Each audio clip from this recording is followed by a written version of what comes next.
7 de octubre de 2001. Llueven misiles letales de un avión de combate estadounidense sobre Afganistán como respuesta a los ataques terroristas en Estados Unidos. Los bombardeos son demoledores. En la operación participan B-2 Stealth, B-52 y halcones F-16. Sin embargo, la mayor parte del asalto la dirige un avión poderoso y mortal, el F-14 Tomcat. Nunca ha habido otro avión, ni antes ni después, con tal número de posibilidades, que lleve tantos tipos de armas, que realice combates aéreos y que haga labores de defensa marítima aérea con combates de superioridad. El F-14 es único porque puede transportar una gran carga. Puede volar largas distancias muy rápido y a mucha altura. La mayoría de los aviones no pueden hacerlo.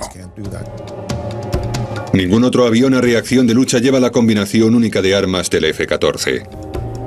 El arsenal del Tomcat incluye un cañón de 20 milímetros, 4 misiles Sidewinder aire-aire, 6 misiles Sparrow aire-aire, 6 misiles Phoenix de 450 kilos y 4 bombas de 900 kilos guiadas por láser. Tiene la capacidad de girar de una pistola M61 con cañón de 20 milímetros. Por su parte, el Sidewinder es un misil aire-aire por búsqueda de calor. También lleva un Sparrow por radar si quieres acertar sobre un blanco intermedio. También puedes utilizar el Phoenix de largo alcance. Tiene el radar más eficaz de cualquier avión a reacción actual.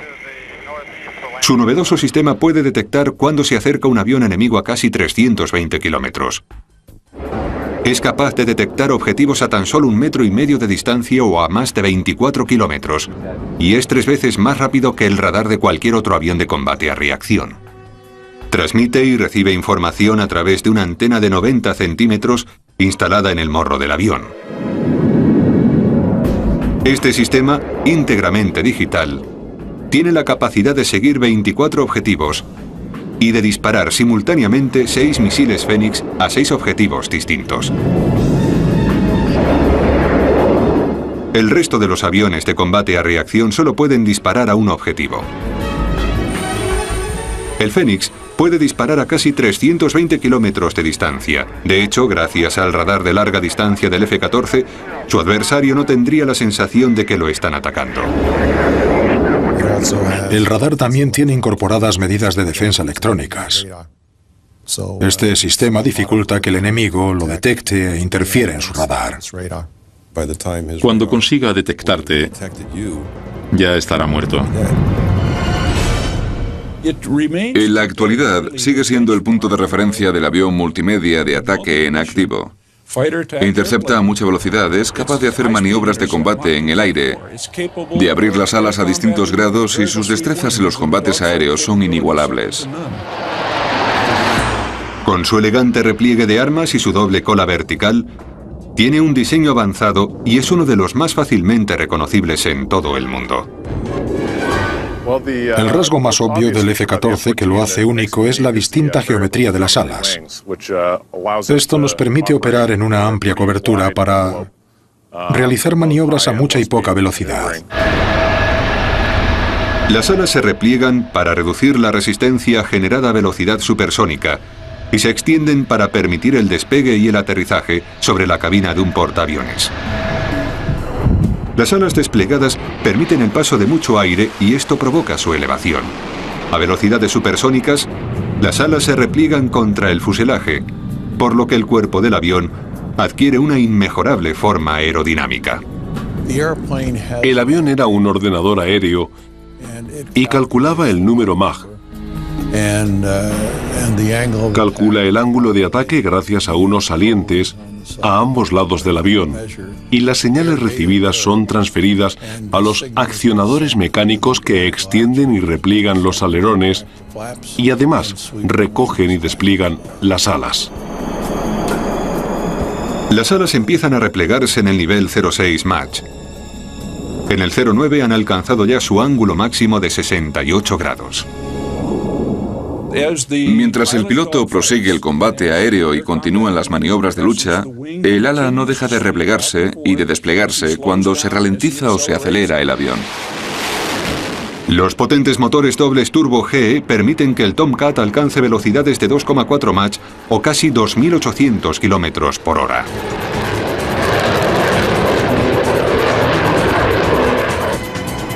A pesar de ser uno de los aviones más antiguos aún en activo, el F-14 demostró su relevancia en Afganistán.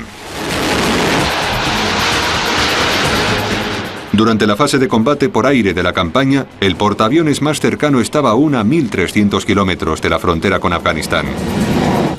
Pero con el tanque de gasolina del Tomcat, de 11.000 litros, fue posible completar la misión de bombardeo sin tener que parar a repostar.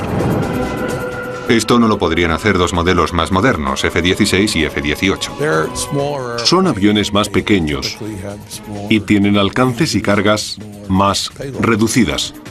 El tanque del Lantern, cuyas siglas en inglés significan navegación de baja altitud y búsqueda infrarroja nocturna, permite al F-14 arrojar bombas inteligentes de 900 kilos para localizar objetivos difíciles de encontrar. Primero su cámara de televisión busca e identifica los objetivos a una distancia máxima de más de 12 kilómetros. A continuación, su sistema de búsqueda lanza un rayo láser. Te permite utilizar una especie de arma dirigida que seguirá ese haz. Además, muestra imágenes reales de vídeo y transfiere las coordenadas de GPS a barcos y a otros aviones. Ningún otro avión tiene esta capacidad.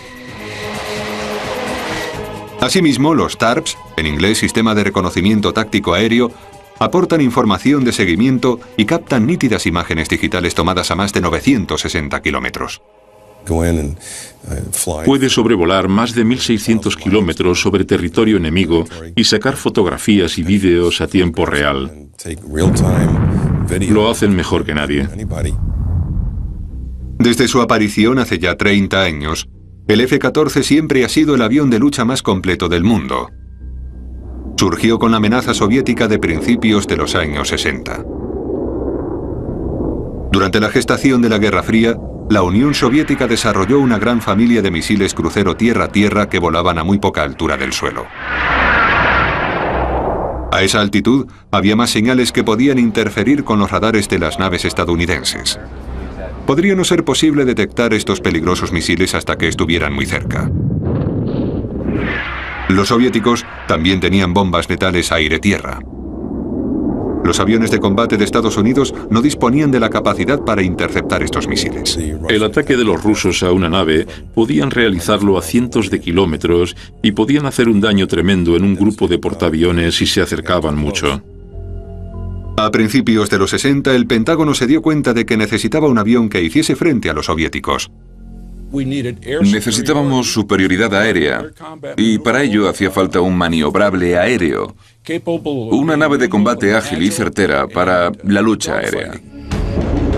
El Pentágono sabía que el avión debería estar dotado de un poderoso sistema de radar que permitiese interceptar rápidamente un misil enemigo. Y esa era la capacidad de proteger la flota de portaaviones y de distanciarse cientos de kilómetros y de detectar cualquier cosa a gran distancia. En noviembre de 1962, el Pentágono adjudicó a los aviones Grumman el contrato para desarrollar este gran reto. Se creó el F-111, que empezó a volar el 18 de mayo de 1965. Sin embargo, este modelo tenía varios problemas. Era un enorme avión de combate de 38 toneladas de peso, demasiado grande para aterrizar en un portaaviones, y el piloto tenía que cambiar las alas manualmente. Lo que de verdad quería la Marina era un avión de combate, y el avión de combate que representaba el F-111 no era el óptimo. Era demasiado grande y transportaba demasiado combustible. En 1966 apareció en escena el secretario de Defensa Robert McNamara.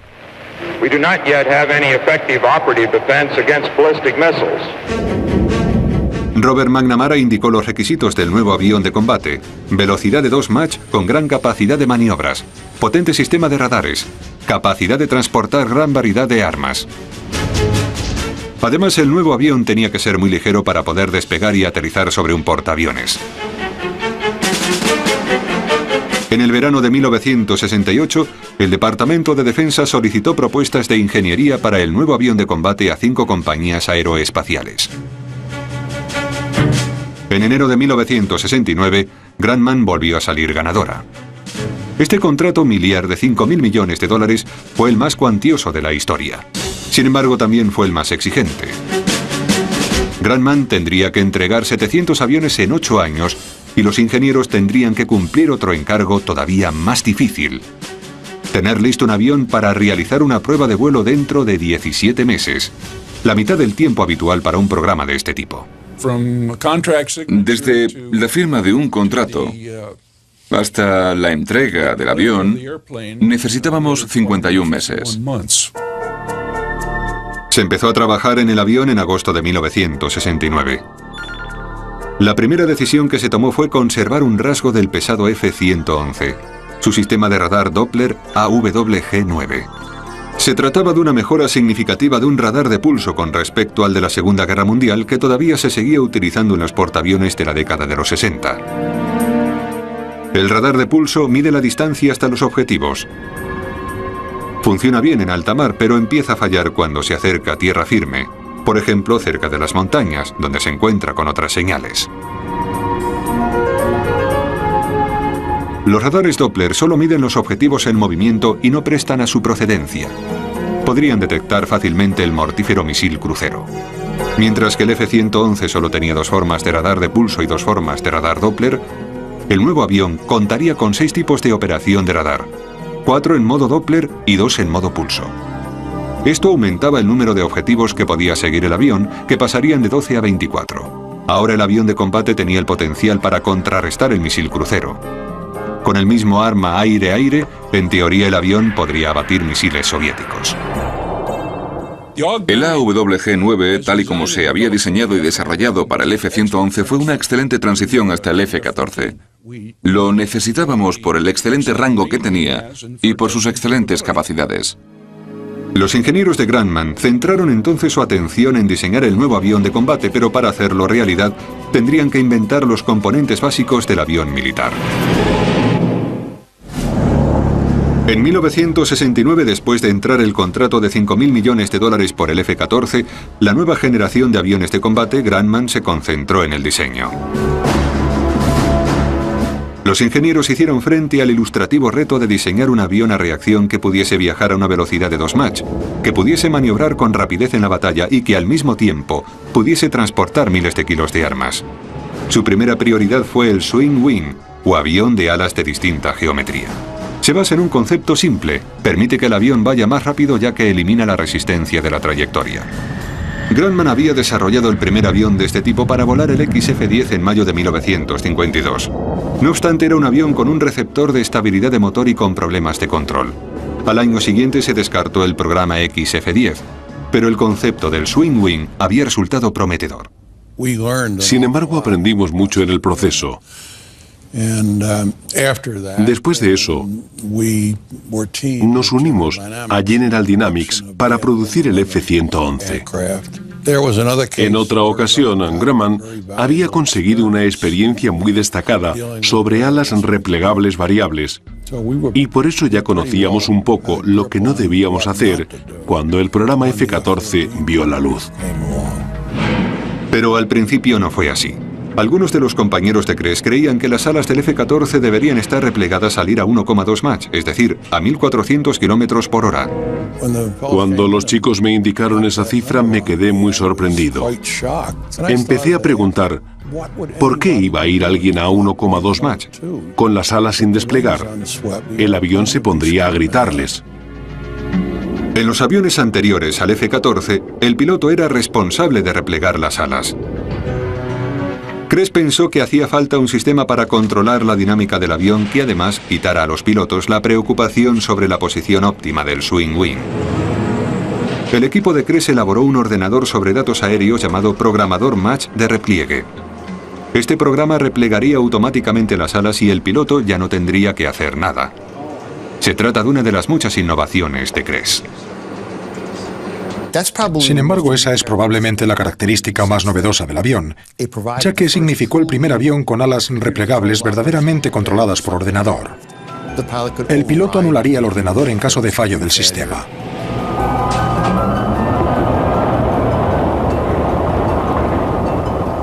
Lo que hicimos fue aumentar la cifra de Mach más allá del 0,7. Empezamos a replegar las alas de forma progresiva hasta que se replegaron totalmente a unos 0,95 Mach. Había una gran compatibilidad entre la limitación de los momentos de giro y convertir el avión en un extraordinario avión de combate en términos de resistencia, vibración estructural y rendimiento de giro. Partiendo de que podía transportar miles de kilos de armas, Grumman eligió el titanio para el nuevo Swing Wing en lugar del acero. El titanio es más fuerte y más ligero que el acero, pero cuesta más trabajar con este metal ya que es más difícil de doblar o de soldar. Además, muchos ingenieros aeronáuticos se mostraban escépticos sobre la soldadura. A pesar de todo, Grumman desarrolló un proceso de soldadura llamado soldadura con haces de electrones. Este método fusiona dos piezas de titanio. Consiste en acercar las dos superficies que se van a soldar y pasar un intenso haz de electrones por la pequeña rendija que las separa. Esto derrite el metal de toda la rendija. Se fundieron varias piezas de titanio para formar la caja del ala. La estructura de la caja del ala es la misma estructura de un lateral del avión, sobre el pivote del ala, transferida al otro lateral del avión, en el pivote del ala lateral. El haz de la caja de titanio era un elemento maravilloso de ingeniería. Pesa 1.125 kilos y está totalmente soldado. Además sirve para mantener en pie el avión. Una vez colocado, se sometió al fuselaje a más de 500 caídas de pruebas. Se han producido algunos choques de F-14 contra pantanos, agua, etc. Y las alas terminaron arrancadas y la mayor parte del cuerpo destruida. Sin embargo, el fuselaje central de titanio está intacto y casi sin rasguños. El F-14 estaba compuesto de casi un 35% de titanio y la caja del ala de casi un 100% de titanio. El resto del F-14 estaba compuesto aproximadamente de una aleación del 40% de aluminio, menos de un 1% de boro y un 18% de acero. El titanio haría mucho más ligero el avión, 18 toneladas menos que en el F-111. De gran importancia para el rendimiento del avión es el empuje a la proporción del peso. El empuje del avión gracias a los motores a propulsión en kilos dividido por el peso del avión en kilos. Cuanto más amplia sea la proporción, mejor será el rendimiento. Para conseguir la proporción ideal entre el empuje y el peso, los ingenieros de Grumman realizaron un proceso exhaustivo de pruebas, haciendo hincapié sobre todo en el Swing Wing. Sometieron a modelos a más de 2.000 configuraciones durante más de 9.000 horas de pruebas en túneles de viento. En enero de 1968 descubrieron su modelo ideal, el número 303E, un Swing Wing propulsado por un doble motor a propulsión, cada uno de los cuales producía un empuje de 9 toneladas. Los dobles motores estaban muy separados entre ellos.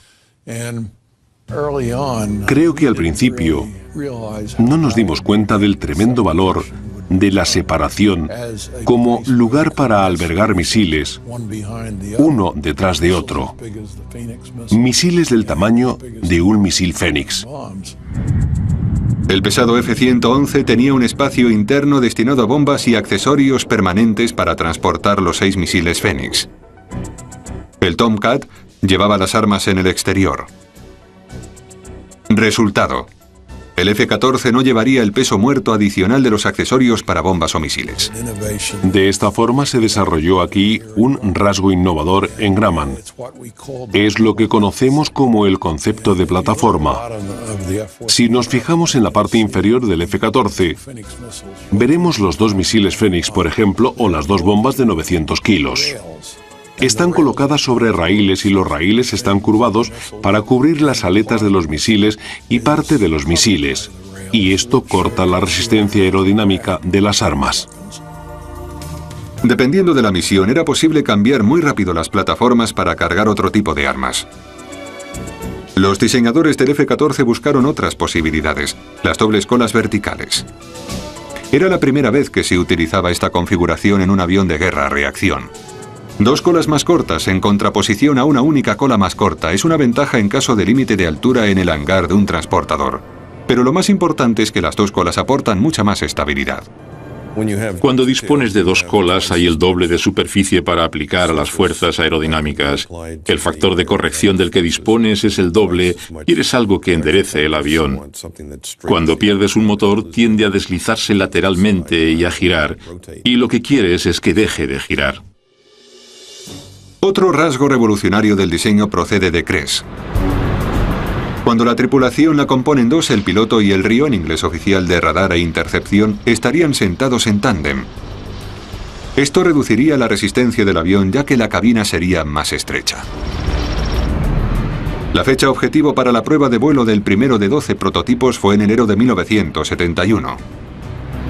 La compañía planeó echar a volar el pájaro un mes antes de lo previsto. El diseño del F-14, con muchos rasgos innovadores, era muy ilusionante. Sin embargo, el camino hasta llegar a la producción estaba lleno de choques y de pérdidas de vidas.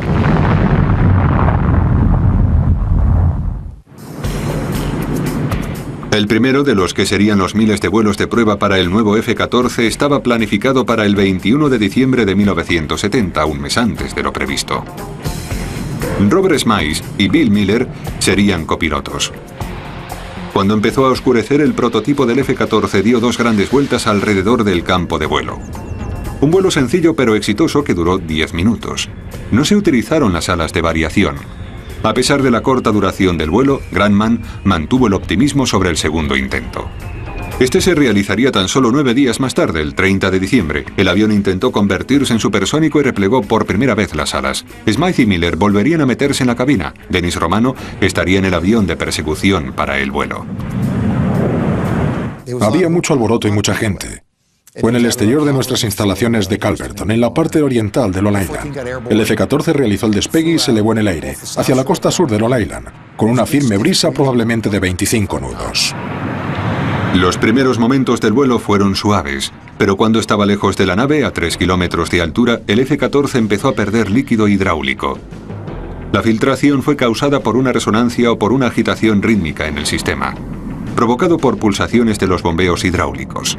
Esto causó una ruptura de las líneas hidráulicas. Los pilotos tuvieron que bajar el avión.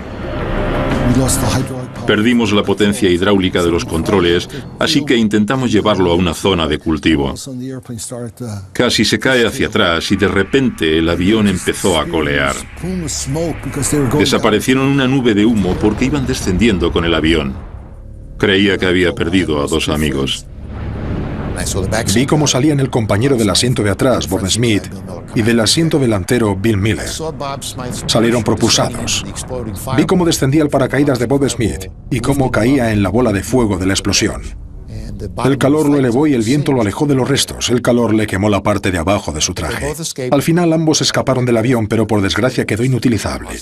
Lo único que hacía falta era cambiar parte de la sujeción en la parte hidráulica y el problema desapareció. 5 meses más tarde, los mismos pilotos de pruebas, Miller y Smythe, alcanzaron con éxito la velocidad supersónica y utilizaron por primera vez las alas de variación.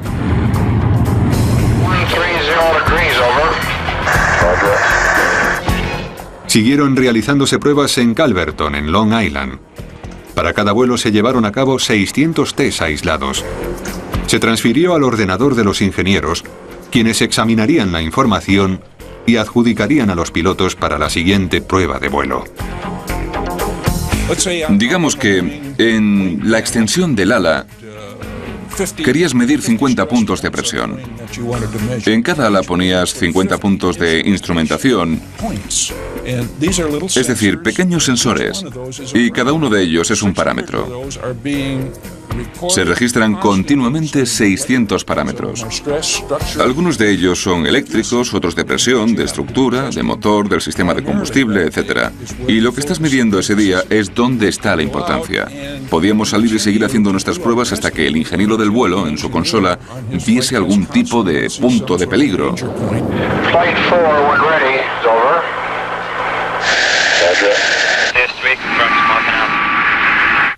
Y decidiese que parásemos al menos ese tramo de la prueba y que pasáramos a otros. El programa de pruebas estructurales era la parte más exigente de todo el proceso de pruebas, tanto para el avión como para el piloto. El F-14 realizó todas las maniobras imaginables a poca velocidad, a mucha velocidad y a todas las altitudes. A veces, dependiendo de la configuración del vuelo y de la carga del avión, podíamos realizar giros con el avión de hasta 270 grados por segundo.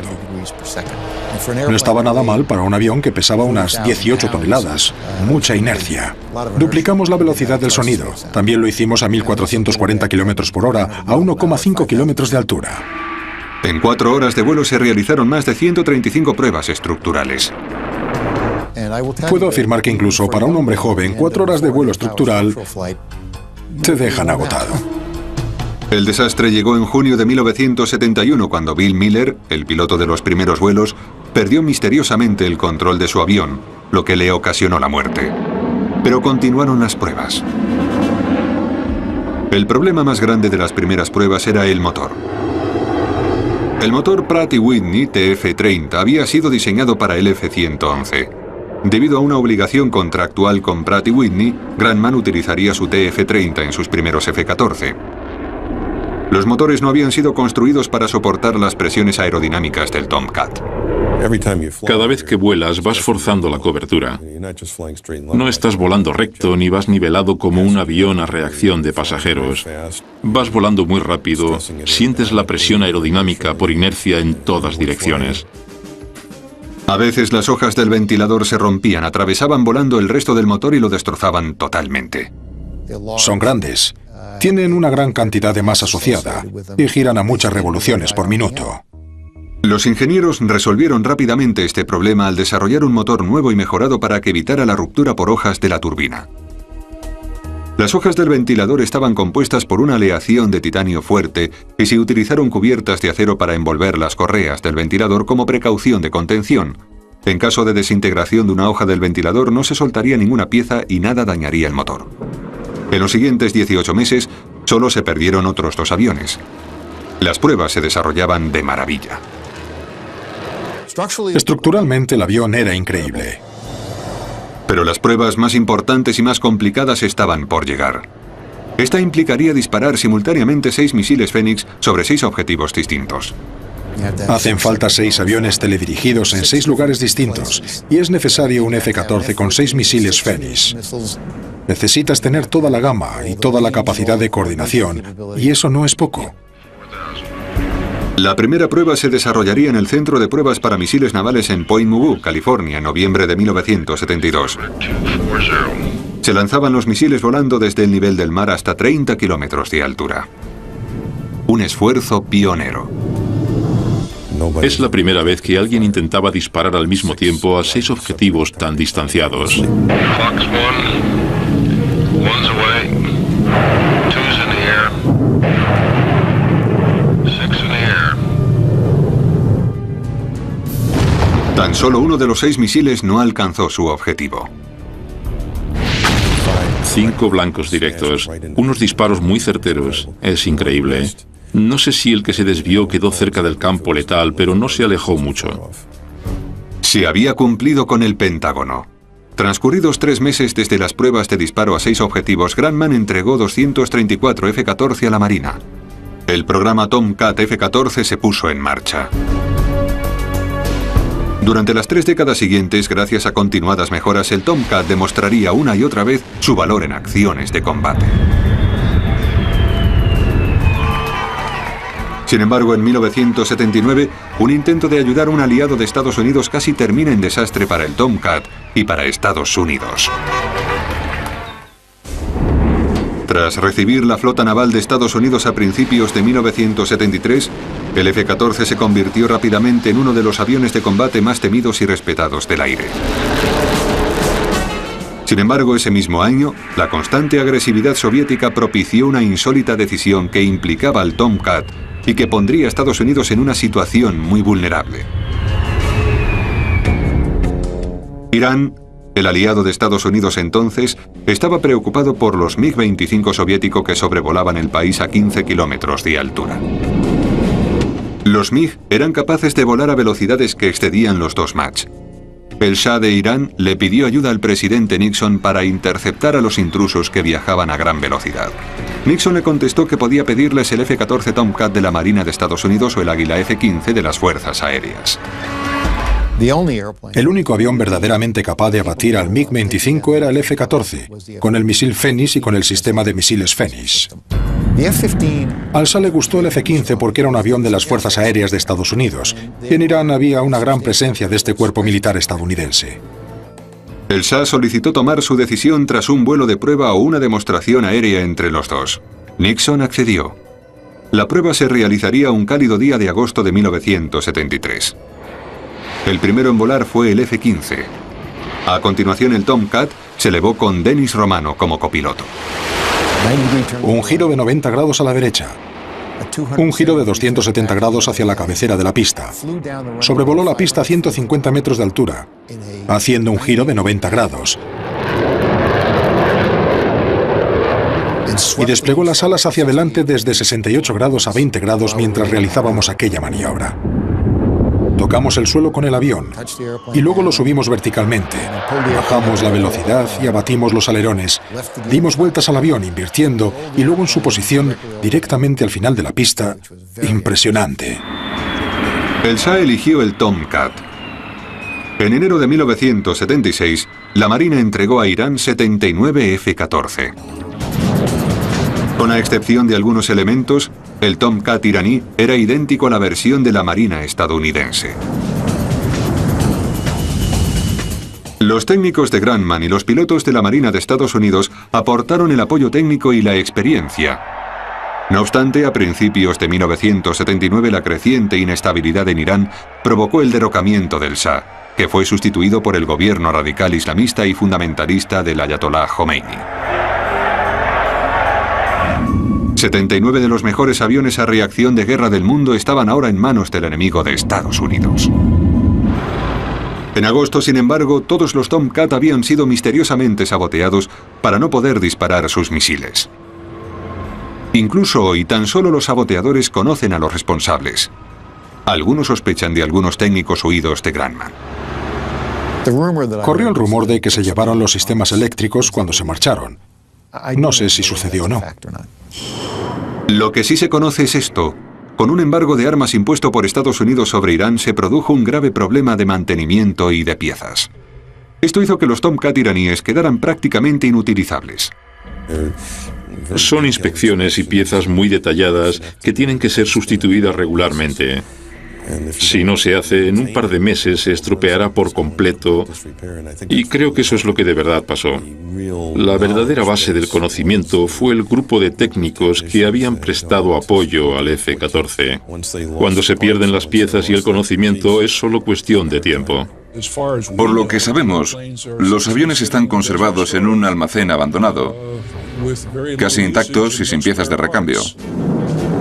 2 años más tarde, en 1981, el Tomcat exhibió su destreza cuando el Nimitz estadounidense se adentró en el Golfo de Sidra, en el sur del Mediterráneo, para llevar a cabo una preparación rutinaria. Libia reclamó que el Golfo estaba en sus aguas territoriales. Los pilotos soviéticos en Su-22 dispararon a los Tomcat. Utilizando Sidewinders, los Tomcat abatieron a ambos aviones soviéticos. 8 años más tarde, los pilotos de Libia se enfrentaron de nuevo a los F-14. Esta vez a bordo de los potentes y rápidos aviones soviéticos a reacción MiG. La segunda vez intentamos realizar 4 o 5 maniobras para evitar los aviones que venían hacia nosotros. Y cada vez que hacíamos un giro, ellos giraban en nuestra dirección. Es decir, que era un enfrentamiento.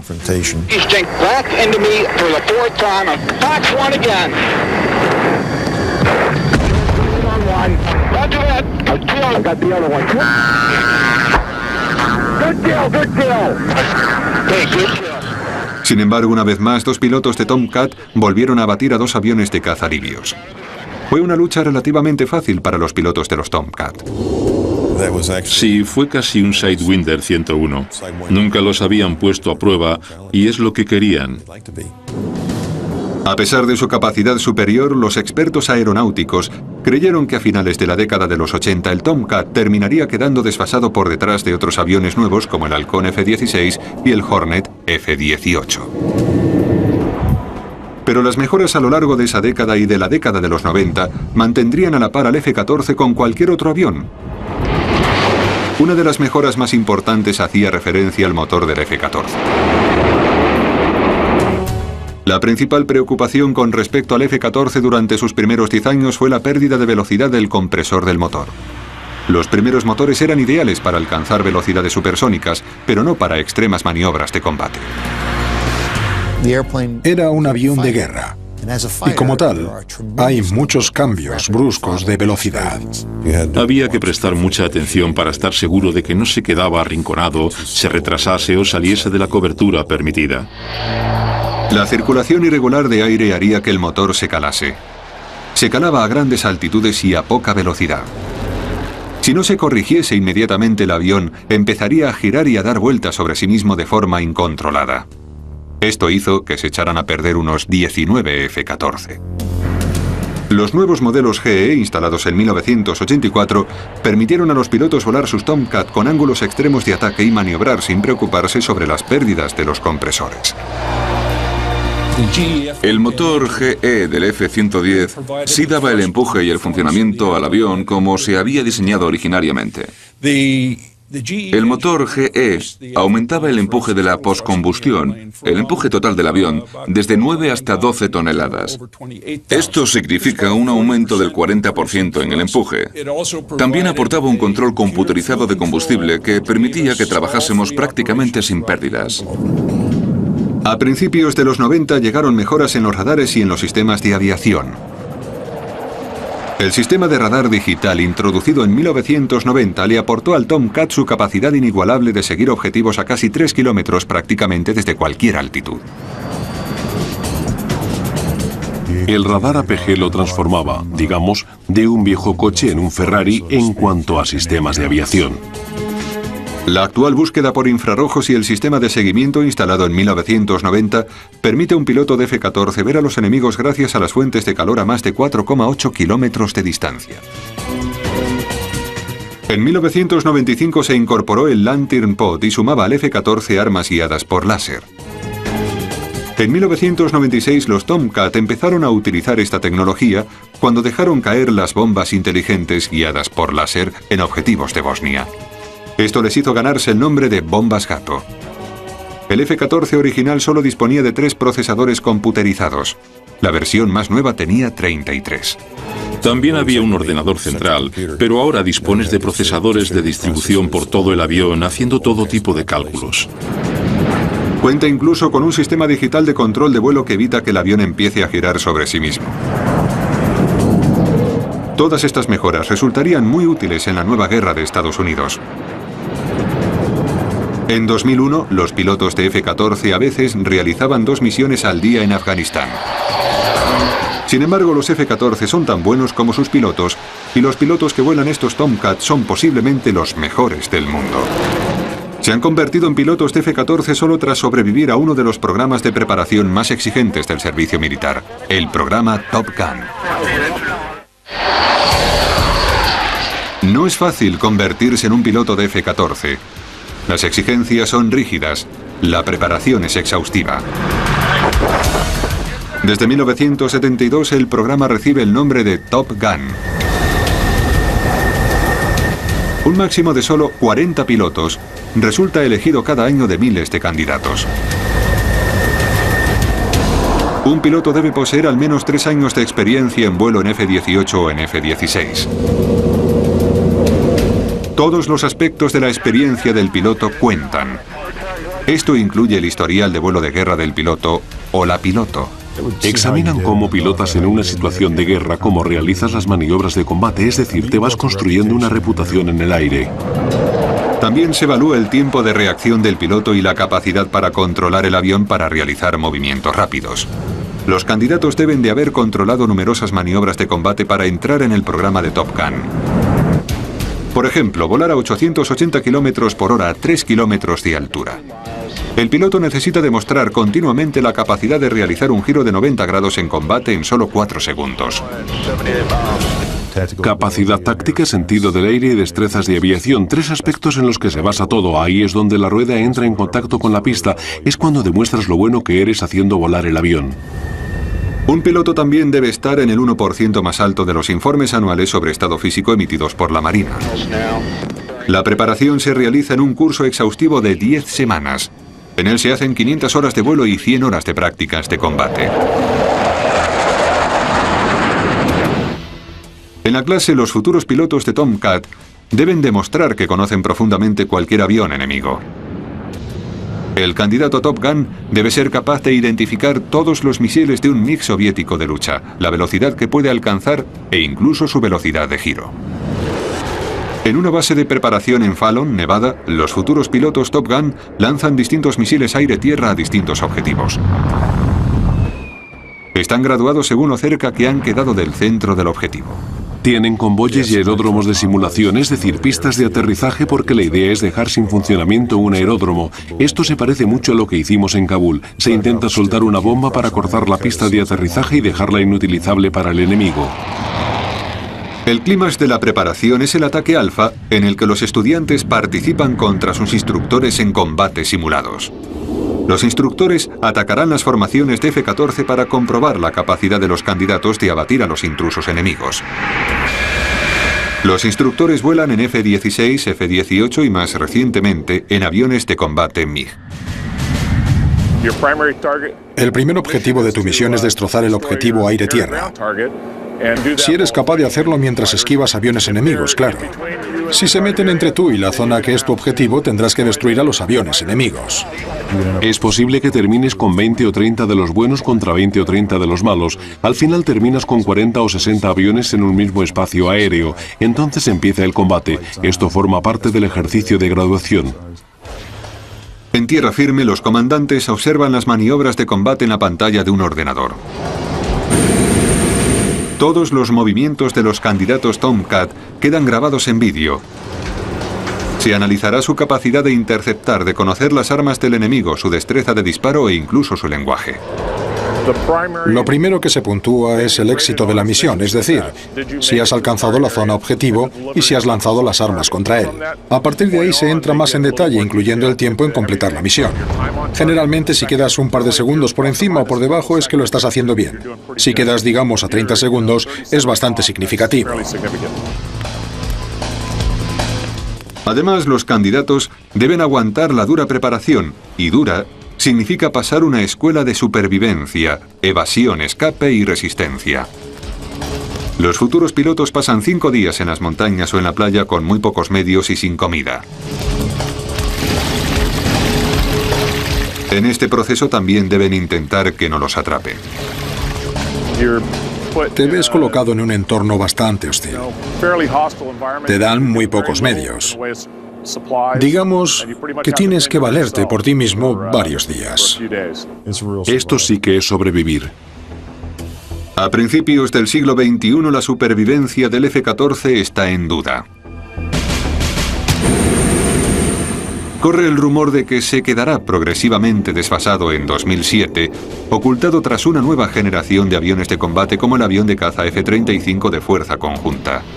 Sin embargo, en 10 años, los intrusos también han pronosticado la desaparición del Tomcat.